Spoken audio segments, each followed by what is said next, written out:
রোজার দিনে ইফতারি নষ্ট করার কারণে পাতিনেতাকে আটক করলো বাজারের সাধারণ মানুষ। বিস্তারিত তাদের কাছ থেকে জানার চেষ্টা করব এবং কি কারণে এই ইফতারগুলো নষ্ট করছে সেটাও জানার চেষ্টা করব। আচ্ছা ভাই, আপনি মনে হচ্ছে দোকানদার, তাই তো? ভাই আচ্ছা, এই যে এলাকার যে পাতিনেতা বা বড় ভাই বলেন, কেন আপনার সাথে এই বিহেভটা করার কারণ? ভাই হয়েছে নাকি ধরেন হের বাসায় আমি প্রতিদিনই ইফতারি দেই। আচ্ছা আচ্ছা। আজকে আবার একটু দেরি হয়েছে কারণ কাস্টমার বাড়ছে, এই জন্য মনে করেন যাওয়াটা দেরি হয়েছে। আর এসে আমার দোকানপাট মনে করেন যে ভাঙিয়ে দিবে যাচ্ছে, লোকজন পাঠাইছে, আমাকে ধরে মারছে, সে মানে মারছে। এটা না রোজার মাঠে টানা জিনিস ফেলা দিচ্ছে ভাই। ভাই মানে আপনি বলতে চাইতেছেন যে উনার বাসায় ইফতারি মানে দেরি করে পাঠানোর কারণে? আচ্ছা, এটার জন্য উনি এই কাজটা করছে। দেন ভাই, আমি গরিব মানুষ ভাই, আমার দুটি বিয়া ভাই, বিয়ের উপযুক্ত এই কর্ম করে আমি আমার পরিবার চালাই ভাই। আমার মতো গরিব মানুষ ভাই এরকম ভাবে সাথী ভাই। আচ্ছা যাই হোক ভাই, আসলে আপনার দুঃখটা বুঝতে পারছি। আমরা একটু আপনি একটু এদিকে আসেন, আমরা একটু সেই পাতিনেতা অর্থাৎ বড় ভাইয়ের সাথে একটু কথা বলার চেষ্টা করব। আচ্ছা ভাই, উনি আপনার বাসায় ইফতারি মানে দেরি করে পাঠানোর কারণে আপনি যে এই কাজটা করছেন, এটা কতটুকু মানে কি করছেন আপনি, মানে ঠিক করছেন কাজটা? ভাই উনারে বলা আছে যে প্রতিদিন সময় মতো যেন আমার বাসায় ইফতারি পাঠায়, ঠিক আছে? আমার বাসায় আজকে কিছু মেহমান আছে, দাওয়াত করছি ইফতারের। হ্যাঁ, আমার বাসায় সে আজকে ইফতারি দিতে দেরি করছে, এই কারণে আমার মেহমানগুলোর কাছে আমি ছোট হয়েছি, আমি রাগ সামলাইতে পারি না, এসে তার দোকান টোকান আমি এখন আমার তো রাগ হচ্ছে ভাই। উনি কি রোবট? উনি কি রোবট? মানুষের একটু দেরি হতে পারে। এখনো ইফতারির প্রায় অনেক সময় আছে, তো আপনি আইসা এই কাজটা না করে আপনি ইফতারিটা নিজেও নিয়ে যাইতে পারতেন। কিন্তু ভাই আমি রাগের মাথায় করে ফেলছি ভাই। এখন রাগ উঠা, এখন তোর কোন বাপ আছে নিয়ে আয়? আচ্ছা আচ্ছা আচ্ছা ভাই ভাই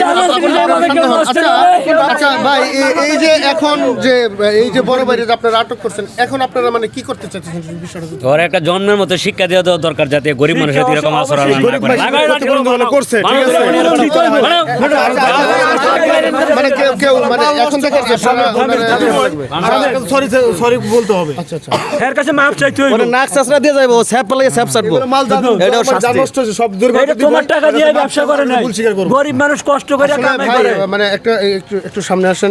এখন তো বুঝতে পারছেন যে ভাই নেতাগিরি করার দিন শেষ, এখন আর মানুষ আগের মতো বোকা নাই। এখন সব মানুষ বুঝে গেছে যে পাতি নেতাদেরকে কিভাবে শাস্তি করতে হয়। এই যে এখন ওনারা যেটা করতে চাইতেছে, এখন আপনার সাথে যদি এটা করে তাহলে আপনার কি মানে কেমন লাগবে একটু বলতে? ভাই এটা অনেক খারাপ লাগবে, আমি বুঝতে পারছি যে আমি ভুল করছি, ঠিক আছে? ওর যা ক্ষতি করছে আমি ক্ষতিপূরণ দিয়ে দিব এবং ওর কাছে আমি ক্ষমা চাচ্ছি।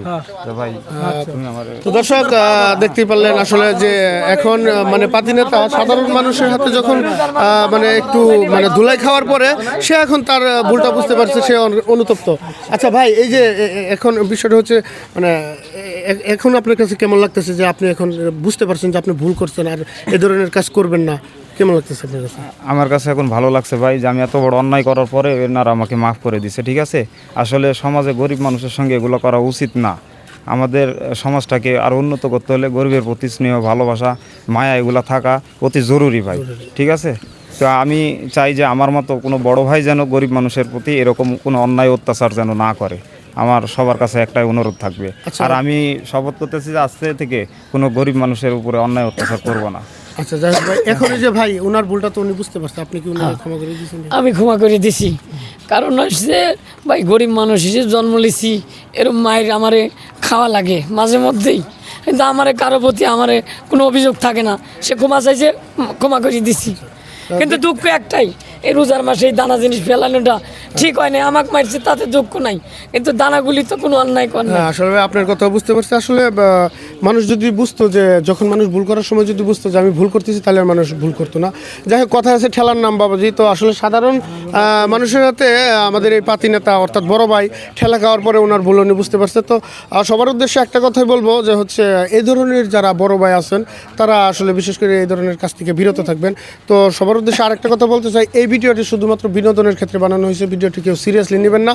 তো আমাদের এই ভিডিওটি যদি ভালো লেগে থাকে লাইক কমেন্ট শেয়ার করুন এবং আমাদের পাশে থাকবেন। তো পরবর্তী কোনো এক ভিডিও নিয়ে আবার দেখা হবে। ততক্ষণ ভালো থাকবেন, সুস্থ থাকবেন। আল্লাহ হাফেজ।